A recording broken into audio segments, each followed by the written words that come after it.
हे गाईज, माझं नाव आहे साहिल आणि आज आहे 14 एप्रिल. 14 एप्रिल म्हणजे डॉक्टर बाबासाहेब आंबेडकरांची जयंती. आज मी आणि माझे मित्र खेळायला जात आहोत. असं या रिक्षामध्ये खूप गर्दी होती. या गर्दीत सूरजची व्लॉगिंग चालू होती.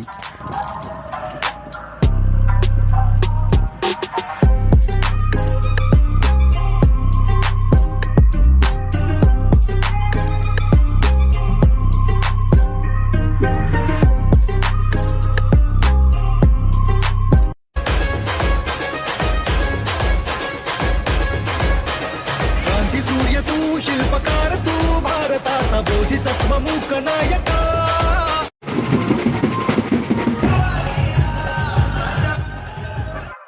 काही वेळानंतर इथं आम्ही आमची बसची वाट पाहत होतो. अजून